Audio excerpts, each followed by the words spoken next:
¿Alguna vez te preguntaste qué se preguntaban otras u otros cuando tenían tu edad? Artistas que eran imperfectos, paradójicos, contradictorios, que tenían una vida encima, que llegaron a los 40, a los 50 y a tantos años más y miraron lo que habían construido, todo lo que debían ser y se dieron cuenta que habían fabricado, sí, un personaje, pero para el mundo. A mi edad es el momento en el que me hago algunas preguntas filosas, esas a las que no se les hace en voz alta a nadie. Y quiero incursionar, quiero ver qué se preguntaban Tolstoy a los 50 en el pico de su carrera, Hermann Hesse a los 42 con su mundo destrozado y Louise May Alcott atrapada en la jaula de oro de su propio éxito. ¿Me acompañas? Rusia, 1879. Tolstoy tiene 50 años. Ya es, sin discusión, el escritor más importante de su país. Guerra y Paz ya se había publicado. Ana Karenina también. Tiene una finca, tiene una familia, tiene dinero, admiradores por todo el mundo. Es todo lo que la idea de éxito pide, ¿no? Empieza a tapar con mantas las escopetas que guardaba en su estudio. Tenía miedo de usarlas contra sí mismo. No podía explicarlo bien. Eso lo desesperaba más. No había ninguna causa visible para ese horror. Nadie en su círculo lo entendía, porque desde afuera su vida era perfecta. Él mismo lo dejó escrito en su obra autobiográfica Confesión. Dice: mi vida se detuvo. Podía respirar, comer, beber y dormir, pero no había vida en mí, porque no tenía deseos cuya satisfacción considerara razonable. Si un hada se me hubiera acercado para concederme mis deseos, no habría sabido qué pedir. Un hombre en el pico de su carrera, en el sumum de su carrera, diciéndose que no sabe qué quiere. De esa crisis terminaría naciendo algunos años más tarde Iván Ilich, un burócrata ruso que vivió toda su vida haciendo lo que debía hacer. Estudió lo que correspondía, se casó como convenía, decoró su casa como la decoraban la gente de su posición, ascendió en el escalafón, jugó las cartas con los colegas correctos. En el capítulo 2 de la muerte de Iván Ilich, Tolstoy lo describe de esta manera. La historia de la vida de Iván Ilich había sido sencillísima y ordinaria, al par que terrible en extremo. Sencillísima, ordinaria y terrible. Iván Ilich muere relativamente joven, cuando aún estaba en pleno ascenso social, sin nombre preciso y sin diagnóstico. En el capítulo 9 la hace en voz baja, como si hablara con alguien adentro suyo. ¿Qué es lo que quieres? ¿Qué quiero? Quiero no sufrir. Vivir. ¿Vivir? ¿Cómo vivir? Sí, vivir como vivía antes. Bien y agradablemente. Y entonces repasa toda su vida buscando un momento verdadero. ¿Qué es lo que encuentra? Era como si bajase una cuesta a paso regular mientras pensaba que la subía, y así fue en realidad. Iba subiendo la opinión de los demás, mientras que la vida se me escapaba bajo los pies. El golpe, la caída.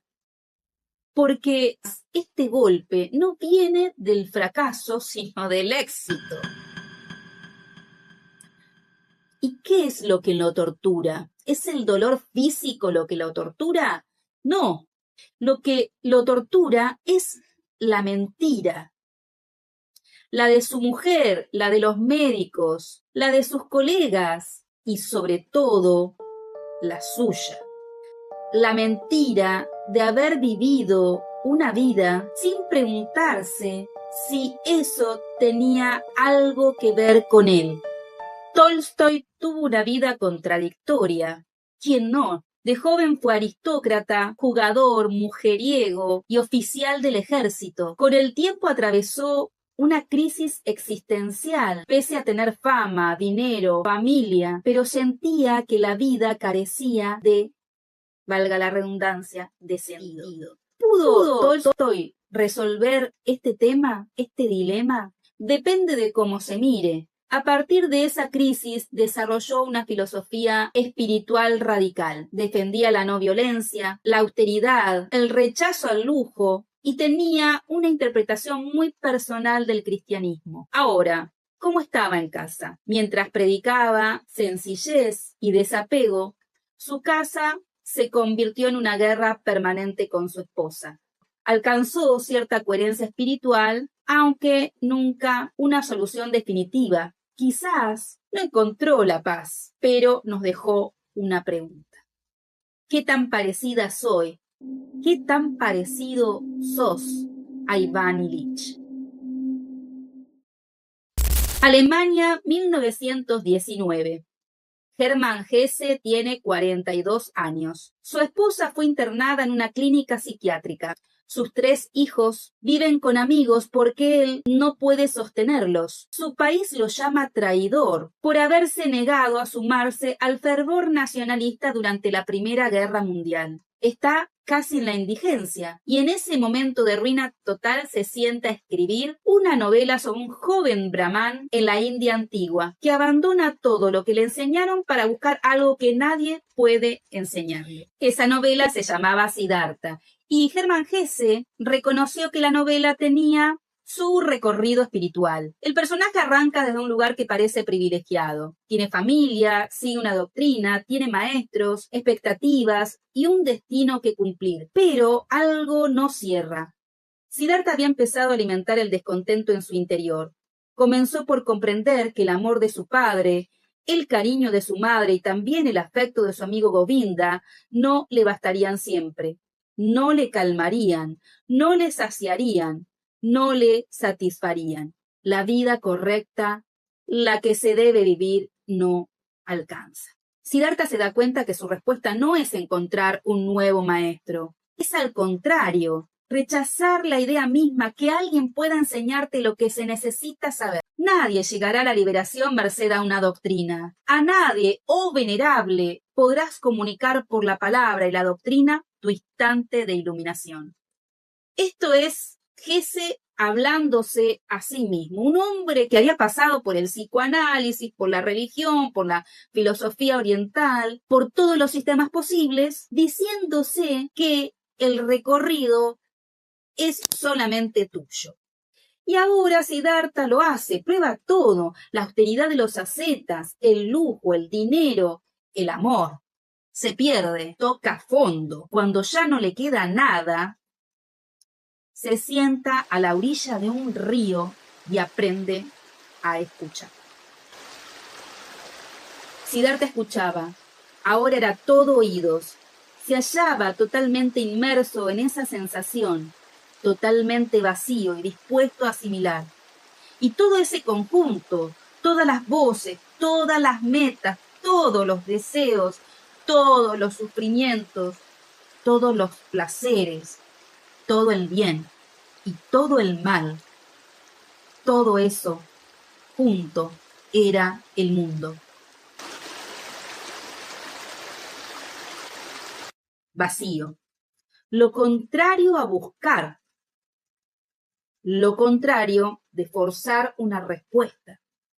¿Resolvió Hesse su dilema, su crisis, su tema parcialmente? Siddhartha le devolvió la paz por un tiempo, pero la guerra interna no terminó. 8 años después escribiría El lobo estepario, que es la misma pregunta desde otro lado. Hesse tardó toda la vida en hacer las paces consigo mismo. Lo interesante es que esa guerra, en lugar de la opción de autodestruirse, se convirtió en escritura.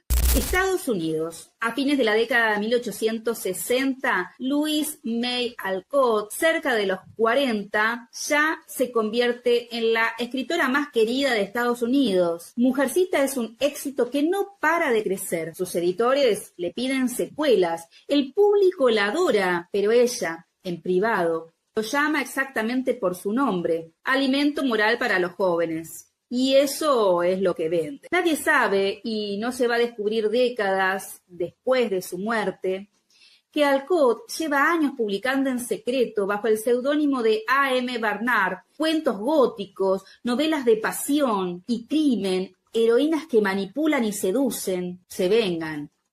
Títulos como Detrás de una máscara, Behind a Mask, mundos completamente opuestos a las hermanas March de Mujercitas. ¿Por qué mantenerlo en secreto? Y porque necesitaba el dinero, obvio. Ella fue costurera, sirvienta, enfermera, desde muy joven sostuvo los suyos. Y el éxito con la literatura infantil es la única entrada económica y al mismo tiempo es una jaula.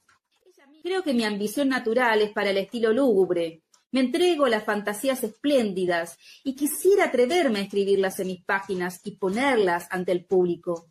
¿Cómo podría atreverme e interferir con la grisura apropiada del viejo Concord? Nos está hablando de un ni, nos está hablando de una chatura, de no poder salirse de lo apropiado. ¿Cómo lo resolvió?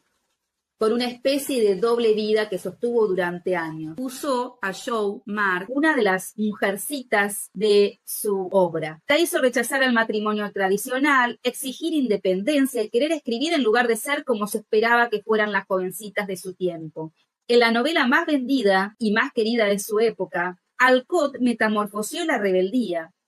El público lloraba con Josefina, que contiene mucho de ella. En el capítulo 42 de Mujercitas, cuando Jo enfrenta la soledad, el dolor de la pérdida y la presión de lo que el mundo espera de ella, lanza este grito que es en realidad de la propia Alcott. Las mujeres tienen mente y tienen alma, así como corazón, y tienen ambición y tienen talento, así como belleza. Estoy harta de que la gente diga que el amor es lo único para lo que sirve una mujer. Estoy harta de eso. March nació como la versión de Lewis que todavía podía decir algunas cosas, aunque el propio éxito de Mujercitas finalizara domesticando parcialmente a ese personaje. No termina viviendo como Lewis hubiera querido.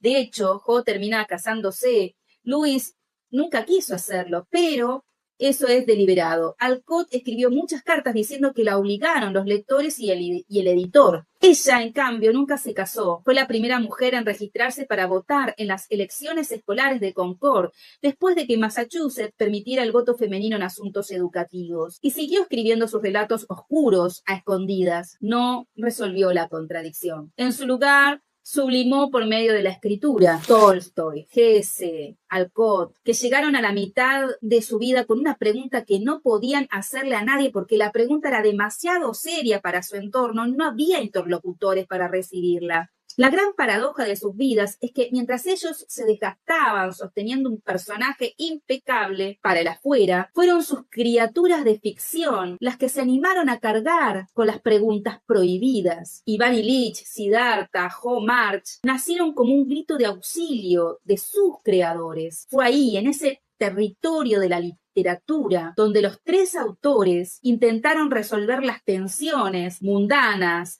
los dolores, las dudas existenciales y las censuras de sus vidas reales. Ninguno tuvo una vida perfecta. Tolstoy murió escapando. Hesse tardó décadas en hacer las paces consigo mismo. Y Alcott nunca pudo arrojar del todo la máscara. Pero los tres hicieron algo. Con ese peso lo convirtieron en una obra lo más honesta posible con lo que se permitía en ese entorno, en esa época. Llego a la reflexión de que lo más importante es hacerse ciertas preguntas. Valen principalmente esas que no contamos a nadie, pero que merecen una respuesta, no la que conviene, no la que se espera, una respuesta que es la tuya.